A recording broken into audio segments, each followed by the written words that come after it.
Hello, folks. And in today's Co-working Values podcast, we talk to Helga, and I say me and Helga have a conversation.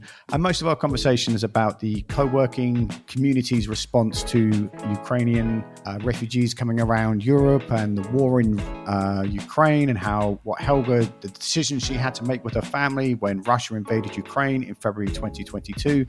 And also there's a little link in the show notes to an event that's online that Marco and Janine and Helga are running with the University of Economics in Prague about the co-working community's response to Ukrainian refugees coming around Europe as the conflict has unfolded.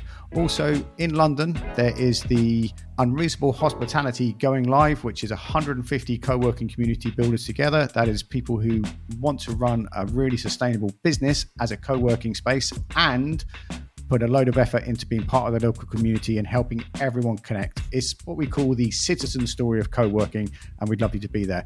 All of that is in the show notes. This is possibly one of the best conversations I've ever had. Obviously, if you're a past guest, all our conversations are great, but I've just blown away with what Helga came out in this episode. So let's get into it. Hello, folks. It is today's Co-working Values podcast, and all the way from, is it South Ukraine? Is that where you are? Yeah, it's South Ukraine. Yeah, It sounds so sunny. Yeah, it is. It's Mykolaiv near Odessa, near the Black Sea. So, Helga, what are you known for, and what would you like to be known for?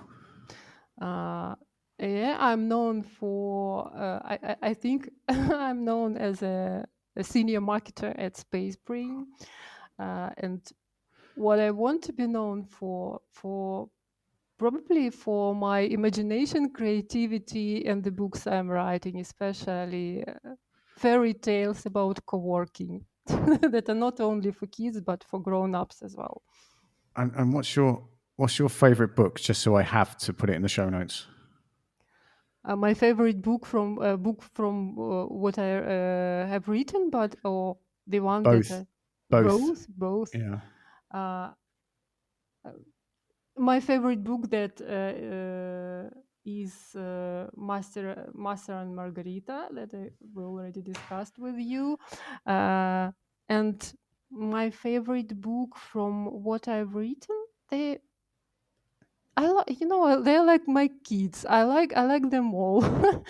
Now my favorite is the one I'm working on right now, and it's a sequel of the first fairy tale about co-working community. So I will present this book. Let's keep it a secret for now. The name and everything, I will present it at the Co-working Europe. I will bring a few printed versions. Ace, I love it. I'm so glad you're a writer and not a marketer. I think people think I'm a marketer, but really, I'm in my cafe smoking and stressing over a manuscript. But I found, just a bit of context, I found Anne Cards as the artist formerly known, Spacebring, the artist formerly known as Anne Cards. And the reason I started paying attention maybe 5 years ago now was because it was based in Gdansk. And then I started following your writing. And as far back as that, obviously I love every co-working space software's website, but I thought you were just like firing on all cylinders, and it was really good to read. So that's how I kind of, got into your orbit. And then in February 2022, Russia invaded Ukraine, and that I felt that kind of sped up our relationship, and how I got to know you and Igor.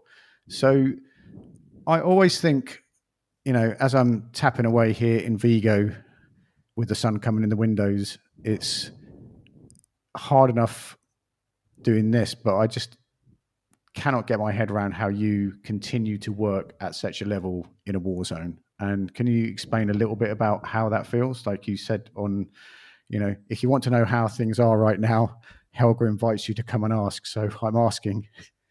Okay, thank you. People when people approach me and ask how it is in Ukraine, they say, "Can I ask you this question? Maybe you don't want to reply anymore." But yeah, I'm always happy about to talk about it. So I can tell you how my morning started today, for example, so you understand everything. So it all started at 5 a.m. when we had explosions, and my husband is working for the Red Cross, and they are evacuating people. They are always, awake, and they go to these explosions and help people if somebody is wounded or something happened. So we always, track this news, and we always know what happens. I don't know if somebody was injured tonight, but I will get to know this in the evening when he comes. So that was my morning. Then I just went out to walk my dog and get back to the job. I'm really grateful that I have a good job that I really love. It helps me, to preserve my sanity. Uh, yeah, and that's how it happens. I have my business tours, I have co-working conferences, I have co-working community. So I think I'm pretty lucky because a lot of people don't have this all in Ukraine. So in terms of challenges and some maybe um, poor conditions, yeah, we still don't have drinking water in my city, and we still can't solve this problem. So we just bring this water to our houses, and we still have electricity schedules. It can be like uh, you have for 2 hours you have the electricity, then for 3 hours you don't. So we have these schedules. Right now we don't have heating yet, but I hope we will have heating this winter. So yeah, and then everything is not too bad while we are all together, and my family, they are all alive. So it's already good. Yeah. So in February 2022, did you have this? Did you just immediately go, "I'm not going anywhere," or did you have this debate with your family about whether to leave or not? Because that's when I know a lot of people came to London, and we had that whole call with the European Co-working Assembly and Ashley Proctor and Hector, and we just, it's like, even from cozy London, it was very emotional seeing how all these people were popping up in different co-working spaces, and different co-working spaces were helping. But how did you decide whether to stay or go? Oh, yes, you're right. We had a strong debate, and we were hesitating what to do. But eventually, we decided that we must stay together, and it was a very proper decision that I really don't regret about it, because my husband and my son couldn't leave the Ukraine. So if I go, I should take my dog and my mom, and leave my man here in the war zone. So that's not right. I just didn't want to do like that, and we just decided to stay all together, whatever happens. So that's it. The debate was solved. That sounds. Oh wow. So with going back to your work day, do you have to plan? Do you have to like charge your computer up and know you can work offline for 3 hours and then wait for it to come back on? Do you have to like micro schedule what tasks and stuff you're working on?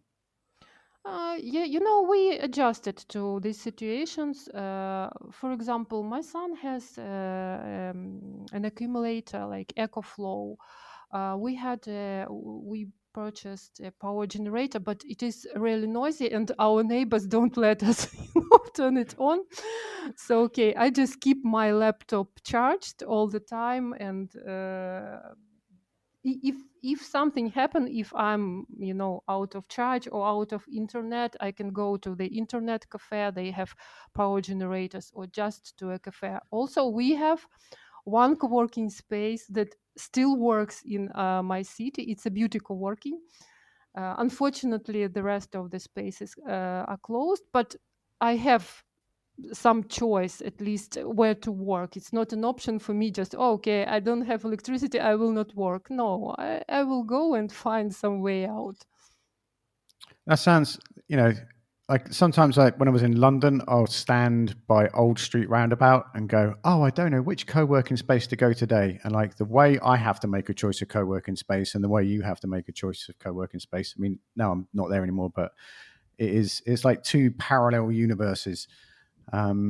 Which one? So I'd be going, which one has the nicest coffee? And you're going, which one has any electricity? It's like, Yeah, exactly. And power generator and bomb shelter.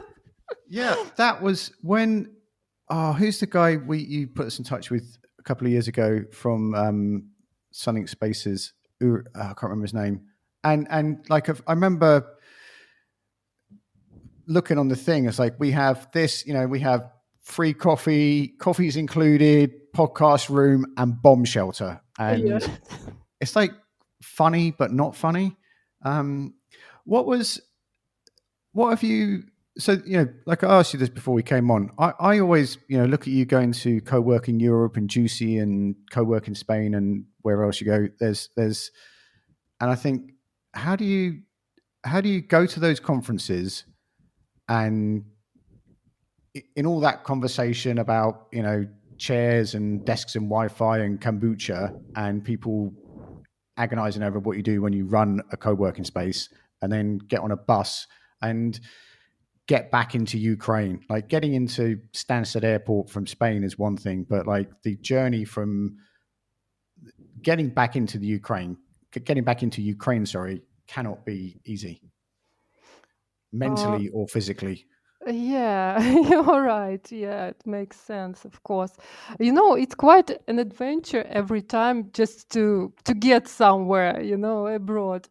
For instance, now to go to Berlin to the co-working Europe, I will go to Moldova and take a plane from there. If I don't go this way, I will have to take a bus and stay on the bus for 2 nights and 2 days, which is not an option. It's just really difficult. When I went to Amsterdam this way, it was very harmful for my back and for everything. So, and for my mentality. But anyway, getting out of the war zone and seeing normal people, normal life, without these electricity outages, without air raid alerts, with our electricity shuts down at 11 p.m. every day, so it's dark everywhere, and it's so cool to to come to, for example, to Berlin and to go out at 12 p.m. and see that the electricity is out. Of course, no restaurants, no cafes, no stores work at that time. And it's really, I need to take my resource from to recharge, to unwind somewhere. And I'm really grateful to Spacebring that they send me to these conferences, and I'm really lucky to have this opportunity to go and to talk to people, to to make new connections, networking, to get this inspiration. I always bring so many ideas of the content that I just sit down and try to structure and try to realize in my life. And then when I realize all those ideas, I go to the next conference. So it's really, valuable, useful for me. How do I come back? It was maybe in the beginning, it was a bit difficult, but now I got used to that so much, because I'm going home. I'm not thinking about Ukraine, about the that I'm going back to the war zone, and I can it's really dangerous. It is dangerous, and it is a war zone. But at the same time, it's my home, and I'm trying to focus on positive things. I will see my son, I will see my mom, I will see my dog and my husband, and they are all in good health and in good mood. So yeah, I would just want to say hello. I just bring them a lot of presents. We will be happy together. It will be a small celebration when they come back. Why not? So that's how I come back. I don't have any negative emotions, at least at that point of my life already. There's do you think, like, how do you, I'm trying to think of a nice way to say this. How do you cope with the ongoing uncertainty of, is it over? Is it not over? Is it over? Is it, because I watch lots of different things around the world, and Ukraine is one of the places that is always on my radar. And I'm unsettled and uncertain, and you know, it's not my country and I don't live there. So how do you, I don't want to put words in your mouth. How do you deal with the never ending horizon of, will it be over or not? Yeah, that's a question. How do we feel? We don't deal with uncertainty. We have to accept it. Otherwise, I'm that kind of person that likes to plan and likes to be like, I think, like everyone. We feel anxious when we don't know what happens tomorrow, right? And here in Ukraine, we can't plan for years or for. I still live in a rented apartment, and we are not planning to purchase an apartment for our family because we don't know if it's a good investment at all because it can be ruined anytime. Yeah, so yeah, uncertainty is a big deal here. And the most difficult for me is, it seems like I found my niche and my balance in all this uncertainty. With my work, I try to plunge into it and to get back into resource, to feel inspired and to feel energized to support my family, because of course, not all my family members have such opportunities. But what I worry about is about our young people, especially boys. So yeah, that's a big deal, because my son is a grown up already, and he needs and wants to live his own life, and it's really difficult for him. He can't leave the country, and he can't do what he wants to do here.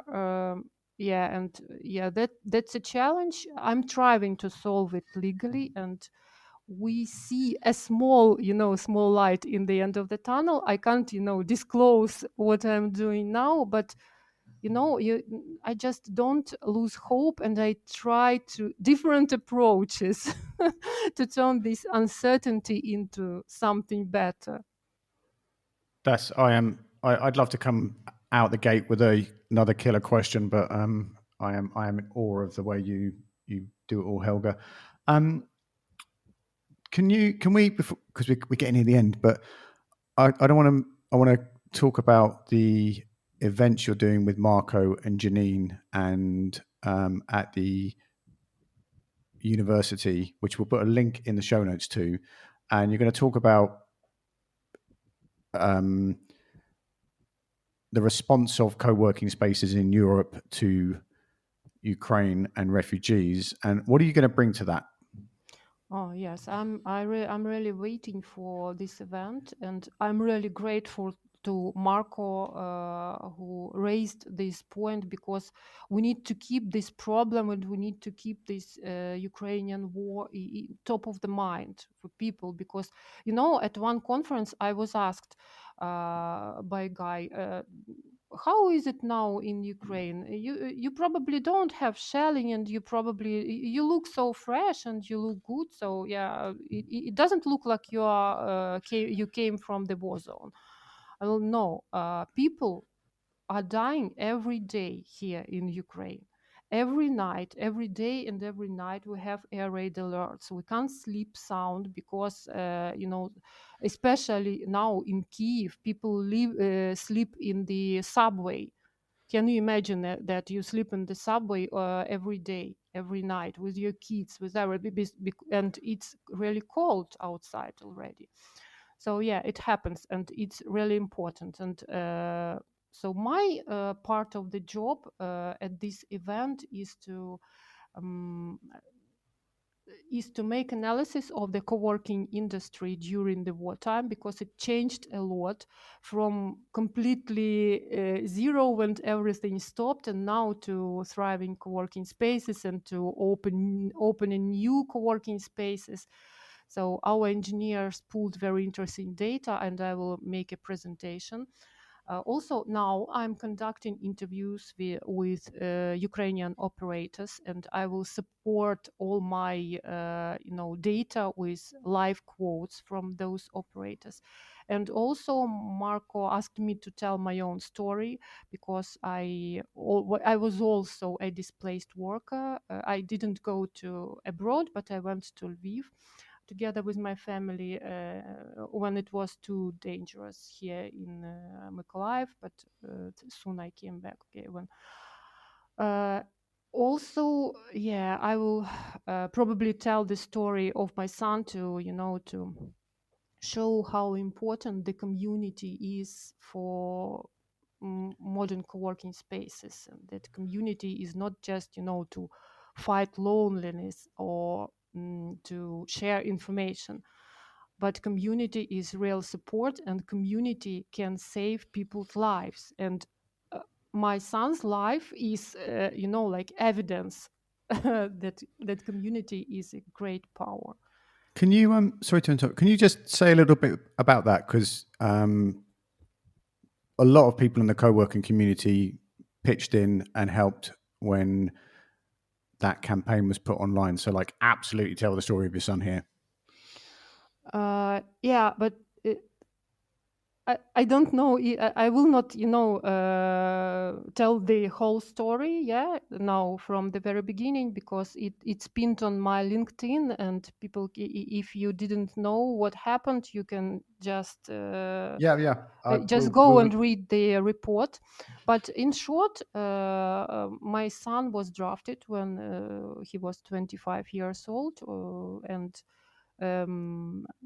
he was taken to the training camp, and it was late November, and it was already snow, and they lived in tents without any heating, without any like human conditions, and he got really sick.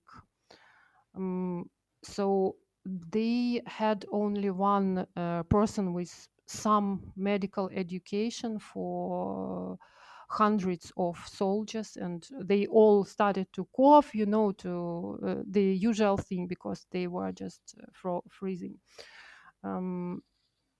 But unfortunately, my son didn't recover taking just pills, and he had very high temperature, 40 degrees Celsius for 3 weeks, and they couldn't do nothing. So he was just dying, actually. And yeah, it was a few hours, and he could get sepsis. That's how doctors told us. Every organ was impacted by the disease and by the infection and by everything. So he got really sick, and I had to take him to the hospital. And our soldiers, they can't go just to any hospital, and so I took him to the private hospital, because free hospital that must treat us for free. They have no right to treat those soldiers. And thank God they had all the necessary equipment and everything, but the hospital was really expensive. It was like 1,500 euros per night. Of course, I didn't have that crazy money, and he needed to stay there for a long time.